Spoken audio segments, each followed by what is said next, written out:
Jared Dillian Show. I'm Jared Dillian. This is the Jared Dillian Show. If you want to call to talk about your money, please call 844-305-7800. That's 844-305-7800. This is the Jared Dillian Show. Sometimes you just got to spend money on stuff. Let me give you a couple examples. So we have a really great back porch on the upper level, and we got some rocking chairs on it. We got this big day bed, and the weather is perfect right now. I mean, it's like 72 degrees, and you can just sit out there, and it's awesome.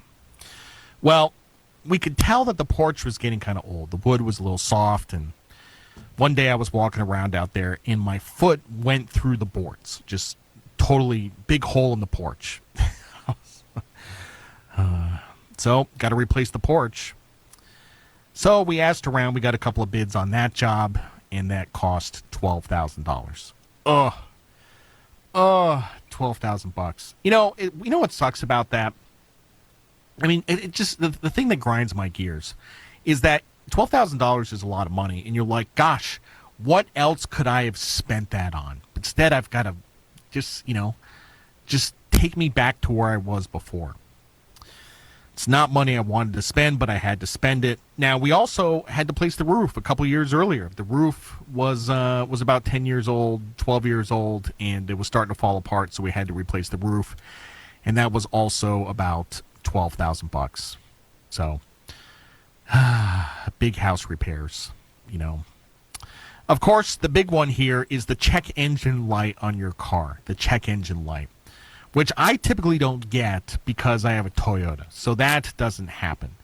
One light I do get from time to time is the low tire pressure light, because there's a lot of construction around here and trucks that dump nails all over the road and you drive over it. So I've lost 2 tires in the last couple years.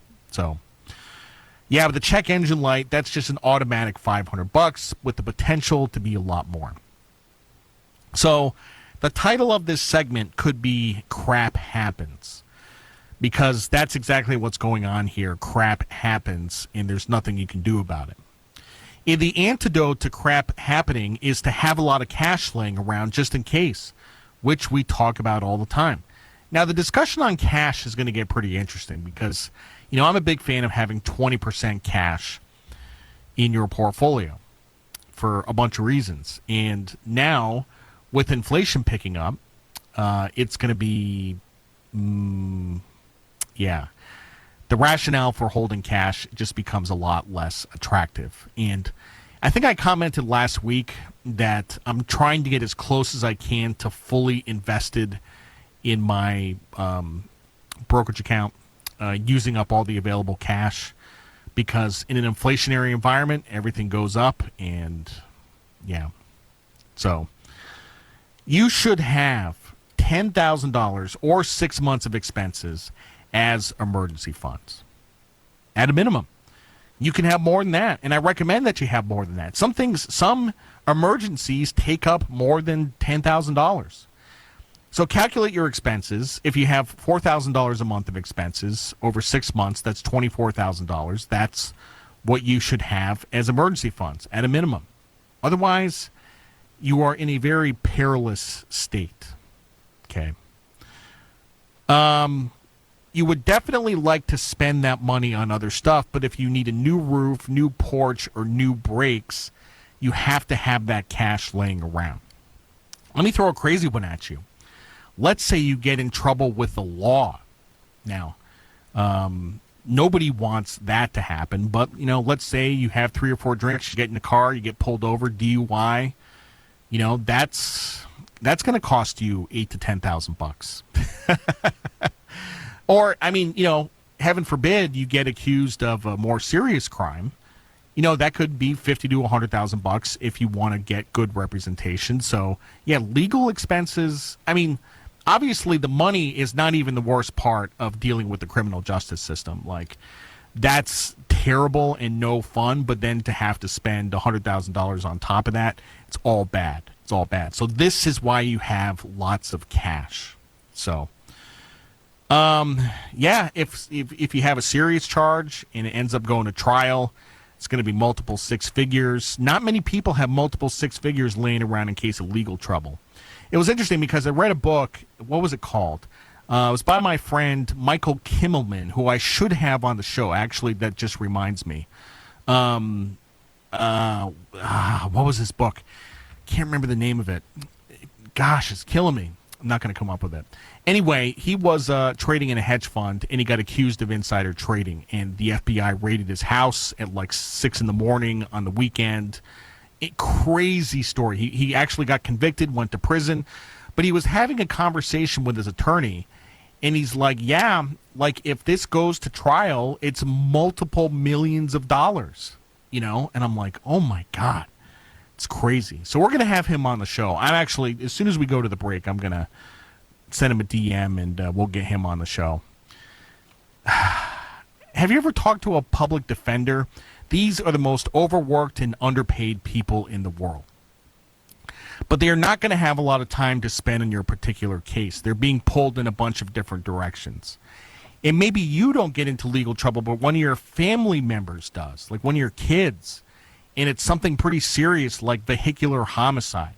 All I'm saying is you want to be financially prepared for whatever life throws at you because, yeah, I mean, if it's something bad like that, like the money part, you want that to be the least of your problems. So most people don't think like that. Most people are optimists. You know, they see this stuff on the news and they assume that none of it can ever happen to them, but it can.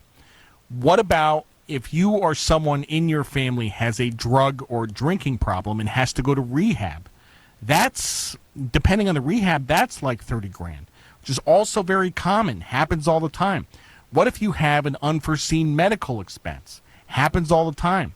So, yeah, I mean, the emergency fund with $10,000 or 6 months of expenses is probably too small. You know, you might want cash equal to 50% of your income. So if you make $100,000, you want $50,000 in cash.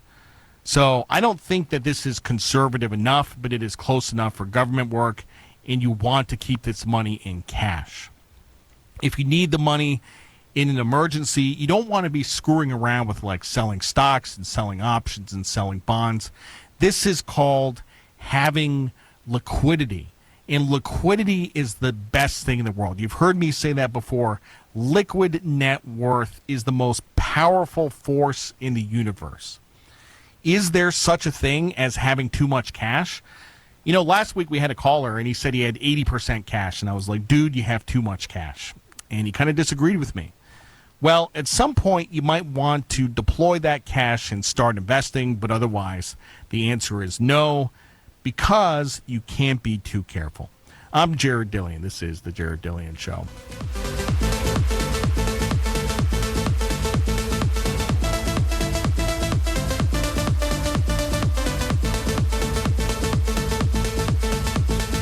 The Jared Dillian Show.